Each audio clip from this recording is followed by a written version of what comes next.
Top quality और consistent performance के लिए सिर्फ सिल्वर पंप नाम याद रखना।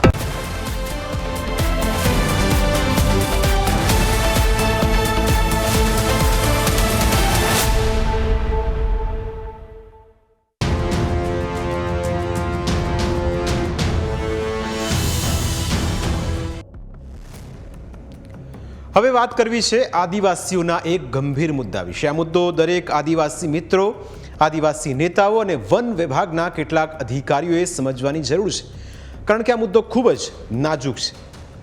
વાત છે જમીનના ટુકડાની। એક જમીનનો ટુકડો કે જેના પર એક ખેડૂત વર્ષોથી ખેતી કરતો હોય અને તેને અચાનક જ કોઈ આવીને કહી દે કે આ જમીન ખાલી કરી દો, આ જમીન તો મારી છે, તો શું થશે? તેની અસરો કેવી ગંભીર ઊભી થશે તેની કદાચ તમે કલ્પના નહીં કરી હોય, કારણ કે આદિવાસીઓના મુદ્દાને સમજવા માટે આદિવાસી બનીને વિચારવું પડે। આખો વિવાદ શું છે તે અમે તમને સરળતાથી સમજાવીશું, પરંતુ આદિવાસીઓ કેવી રીતે ખેતી કરતા હોય છે, શું જમીન તેમના નામે હોય છે કે નહીં, પહેલાં તે વાત પણ સમજવી ખૂબ જરૂરી છે। ઘણા આદિવાસીઓ પેઢીઓથી જંગલ અથવા પહાડી જમીન પર ખેતી કરે છે, પરંતુ ઐતિહાસિક રીતે આ જમીન ફોરેસ્ટ ડિપાર્ટમેન્ટ રેકોર્ડમાં સરકારી જમીન તરીકે નોંધાયેલી હોય છે અને તેના કારણે તેઓ અનઅધિકૃત ગણાતા હતા।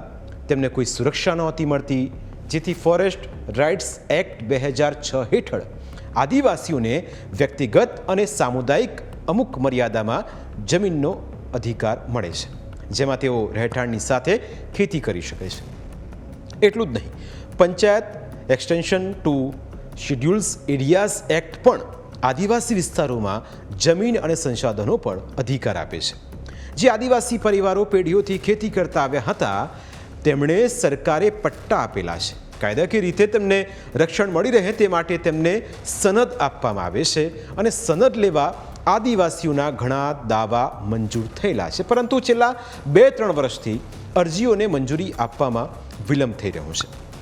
નર્મદા જિલ્લાના સાગબારા તાલુકાના ખેડૂતોની જંગલ જમીનોના 608 દાવા સરકારમાં આજની તારીખમાં પેન્ડિંગ છે।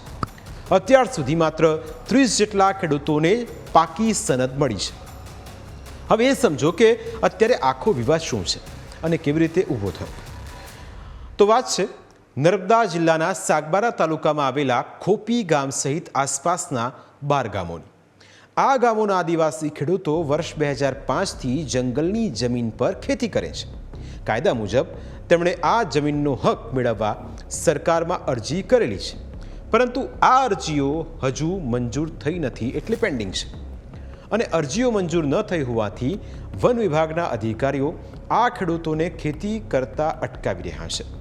ખેડૂતોનો આરોપ છે કે વન વિભાગના અધિકારીઓ પોલીસ ફોર્સને સાથે લઈને આવ્યા હતા। તેમણે ખેડૂતો સાથે ગાળાગાળી કરી, તેમને માર માર્યો અને તેમને ધમકાવ્યા હતા। વાત આટલેથી જ નથી અટકતી।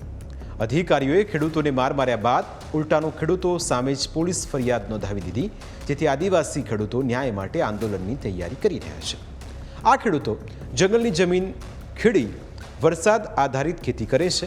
હાલમાં વાવણીની સિઝન હોવાથી કેટલાક ખેડૂતો વાવણી કરે છે, જ્યારે કેટલાક ખેડૂતોની વાવણી થઈ ગઈ છે અને ખેતરોમાં પાકના અંકુર પણ ફૂટી ગયા છે, પરંતુ ઉમરપાડા રેન્જના વન કર્મીઓ આદિવાસી ખેડૂતોને જમીનો ખેડવા દેતા નથી અને જે વાવણી કરીએ તેની પર દવા છંટકાવ તેમજ ટ્રેક્ટરો ફેરવીને નાશ કરી રહ્યા છે।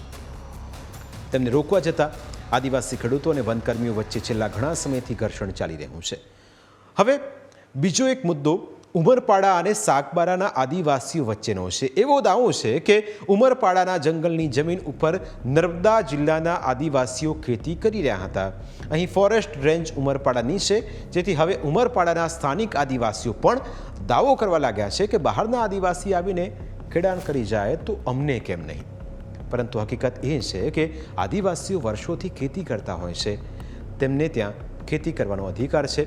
આ અધિકાર તેમની પાસેથી કોઈ બીજો ખેડૂત છીનવી શકતો નથી, પરંતુ જંગલ ખાતું આ વિવાદમાં હકીકતમાં જંગલી બની ગયું હોય તેમ લાગી રહ્યું છે। આખા વિવાદનું મૂળ કારણ વન વિભાગના કેટલાક અધિકારીઓ છે, જેઓ પોતાની મનમાની ચલાવી રહ્યા છે। સવાલ એ થાય કે ગરીબ આદિવાસી ખેડૂતો ખેતી કરતા હોય તો વન વિભાગના પેટમાં શું દુખે છે? કેમ વન વિભાગના અધિકારીઓ મનમાની ચલાવી રહ્યા છે? આટલા વર્ષો પછી ખેડૂતો પાસેથી જમીનનો કબજો લેવાનું વન વિભાગને ભૂત વળગ્યું છે કે શું, એ પણ એક સવાલ છે. શું ગરીબ આદિવાસીઓએ ત્યાં બંગલા ચણી દીધા છે કે અધિકારીઓ આવી નફટાઈ પર ઉતરી આવ્યા છે? સવાલ આદિવાસીઓનો છે. કોના ઇશારે વન વિભાગના અધિકારીઓ દમ મારી રહ્યા છે? આ તમામ સવાલો એટલા માટે ઉઠી રહ્યા છે કારણ કે વાત અહીં ગરીબ આદિવાસીઓના હકની છે અને જ્યારે જમીનનો હક છીનવાઈ જાય ત્યારે જ આદિવાસીઓમાં વિદ્રોહની આગ ભભૂકતી હોય છે. આવા સમયે આદિવાસી નેતાઓએ પણ મન મોટું રાખવું પડે કારણ કે તેમના નેતા છે. કેમ કે જો આદિવાસી નેતાઓ આદિવાસી પ્રજાનું વિચારવાના બદલે આગમાં ઘી હોમવાનું કામ કરશે તો જંગલ ભડકે બળશે અને આગ કેટકેટલાયને દચાડશે. જો કે આ વિવાદનો અંત લાવવા માટે બીજેપીના સાંસદ મનસુખ વસાવાએ પ્રયાસો તેજ કર્યા. ગાંધીનગરમાં વનમંત્રી, જિલ્લા પ્રભારી મંત્રીની હાજરીમાં કેટલાક અસરગ્રસ્ત ખેડૂતો સાથે બેઠક યોજાઈ, જેમાં વન મંત્રીએ દાવો કર્યો કે અધિકારીઓ સાથે બેસીને આ વિવાદનો અંત લાવવાનો પ્રયત્ન કરાશે. આમાં ધારાસભ્ય ચૈતર વસાવા સાથે ક્યાંની સાથે કોઈ નિસ્બત નથી. અને બીજું શું છે, ઉમરપાડા તાલુકાના જે કેટલાક ખેડૂતો જંગલની જમીન ખેડે છે એના માટે ગણપતભાઈ પણ રજૂઆત કરે છે અને આ બાજુ અમારા સાગબારા તાલુકાના ખેડૂતો માટે અમે પણ રજૂઆત કરી છે અને કોઈ બધા પોઝિટિવ છે. અને ગણપતભાઈ પણ આજે કીધું કે બધા આદિવાસીઓ છે, આજે સાગબારાના લોકો જંગલની જમીન ખેડે છે એ રીતના ઉમરપાડાના લોકો પણ જંગલની જમીન ખેડે છે. તો આ બધા માટે એક સરખો નિર્ણય આવવો જોઈએ અને ન્યાય બધાની સાથે મળવો જોઈએ. એ રીતના બધા પોઝિટિવ છે. પણ કેટલાક ફોરેસ્ટના જે કાયદા કેટલાક એવા છે અને સ્થાનિક ગ્રામ પંચાયતોનો પણ અભિપ્રાય, જે વન સમિતિ કહેવાય એનો અભિપ્રાય પણ મેન આધાર છે. અને એટલે જ અમે અપીલ કરીએ છીએ કે આદિવાસી નેતાઓ પોતાના અંગત સ્વાર્થને બાજુ પર મૂકીને મન મોટું રાખે અને વિવાદનો ઉકેલ લાવે. કારણ કે આદિવાસીઓ અધિકાર માગે છે અને આદિવાસીઓ જ જંગલના સાચા રખેવાળ છે. એ વાત પણ ભૂલવી ન જોઈએ. પ્રાઇમ 9માં સમય થયો છે બ્રેકનો. બ્રેક બાદ અન્ય મુદ્દા વિશે વાત.